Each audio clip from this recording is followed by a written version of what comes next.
next for him. I want to apologize to the guy, some guy running off the field, and he ran, jumped in front of me. We were coming off the field, and I bumped into him and kind of pushed him, and that thing ended up on the ground. So I want to say sorry to him for that, because that was just frustration mixed with him running and literally just running in front of me, and that was shouldn't have responded that way. But that's how I initially responded. So I want to apologize to him for that. He apologized there. He also tweeted an apology. Just quickly, Dan, What should we be expecting from the league? The league's reviewing this, and I think he does face discipline here. That could include a suspension. I'm 100% certain it'll result in a fine, but it's not out of the realm of possibility that he faces suspension over this. Raiders are off next week, so there's time to sort this all out, but keep an eye on this one. I don't think the league does not want this, right? A player coming off the field shoving someone who's not a player. That's not okay. They will, as you mentioned, have a bye here. Then they play the Texans, would be their next game in 2 weeks. So we'll see if and when the league makes some sort of determination on that. As for on the field, Adams' team is 1-4 in Las Vegas. Now, he is not the reason for the struggles. He's had a fine season, but his catches per game are down significantly from last year. Derek Carr is completing only 55% of his throws when targeting Adams. Last year, Aaron Rodgers completed 75%. Meanwhile, in Green Bay, Rodgers this year has only completed 2 passes on throws 25 yards downfield. Adams had caught 2 touchdowns from Carr on those same kinds of throws. So this could be a situation where both sides kind of lose, at least in the short term. Aaron Rodgers clearly misses Davante Adams. Adams, it seems, misses Aaron Rodgers. However, I said this over on Twitter over the weekend. I am so looking forward to spending this week having everyone sitting up here telling me just how good the Packers actually are, despite all visual evidence to the contrary. You watch them play, you just see they're not that good. Their offense isn't explosive and doesn't show any reason to think it's going to be. Their much heralded defense gave up a 2-touchdown lead, to Daniel Jones on one leg and the Giants in London. Marcus, tell me how great the Packers are. I ain't never say it. I ain't never tell you that it was great. I don't know who the hell you're talking about, because I said the same. Look, I'm in the same boat, okay? First of all, the conversation that we've had about the Green Bay Packers, because everybody keep talking about, oh, it's good and they're going to be fine. We ain't talking about the Green Bay Packers winning games, okay? We ain't talking about them winning their division. We're talking about this was supposed to be a Super Bowl run within the next 3 years, if Aaron stayed there the next 3 years. And we knew that Davante Adams leaving wasn't going to help no damn way in you getting to a Super Bowl. And it's showing up.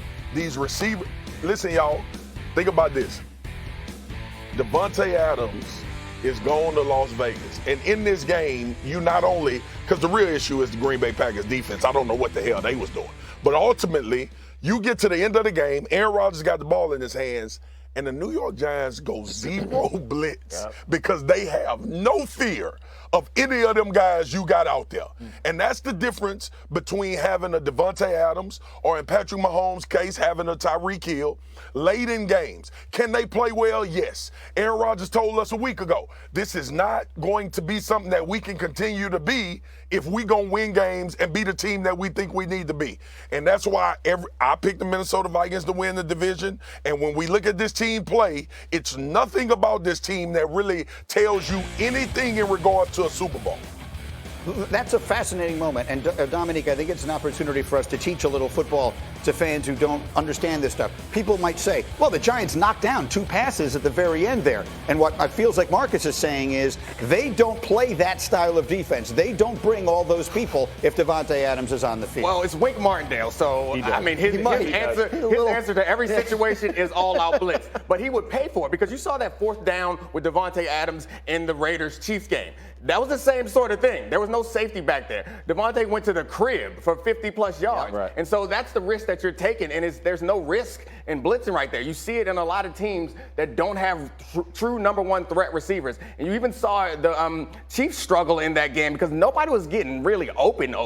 Mahomes is a great passer, so he was throwing people open. But it seems like the receivers become as important to a team, like a true number 1 receiver, as like running backs were in the 90s when I was growing up watching football. Every good team had a great running back, every competitor. And it seems the same needs to be true right now, but for 1 or maybe 2 in some cases, great receivers. If you want to be competitive, you need someone who can crush man coverage.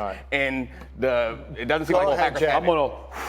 bring this whole thing down. I'm going to bring some common sense to this conversation. Okay. If you are Matt LaFleur and you're Aaron Rodgers, and he talked about Jair Alexander talking about manifesting loss, manifest a run game. Because you're playing the New York Giants, who give up an average of 5 yards a carry in the run game. They're top 8 in pass defense, but instead with a 14-point lead of doing what common sense would tell you to do with 2 dominating running backs and a very good offensive line, and we can. But it's amazing how those teams win, and teams who depend on a quarterback to throw it 50 times don't win, and we show it every freaking week. And then we're going to bash Aaron. We're going to bash.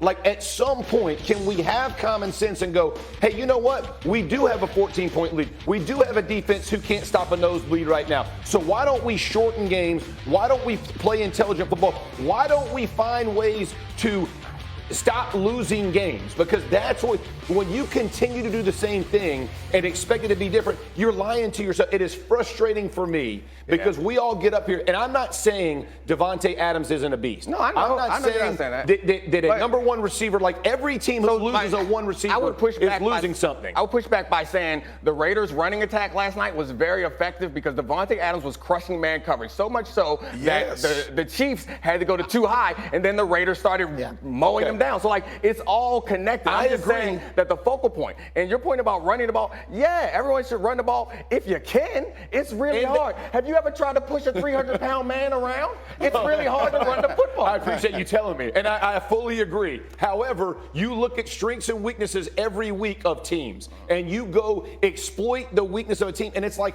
we don't do it. And here's the deal. It's lazy coaching when you just put it on one guy. Go win games. Go install and be creative in how you go attack these teams to take advantage when they don't do well. Quick final word. They can do it. I mean, I was at their game week 2 against the Bears, and that's all they talked about. These 2 running backs. We can lean on them while we're – look, the offense is putting something together. Ultimately, it'll be what it'll be. But to Swagu's first point, this defense was supposed to carry this Packer team while the offense got it together, and it's blowing leads against Bailey Zappi A.J. Dillon, and 6 Daniel carries. Give me a Jones. freaking All right, I'll leave it there for the moment because I just got a sense that everyone at the table is getting a little bit hungry, which means we got to serve up the pancakes. Pancakes is one of our favorite things. So let me show you how we're going to get this thing started. Get that thing. Get him up! Bam! Oh, no! That's how we start this.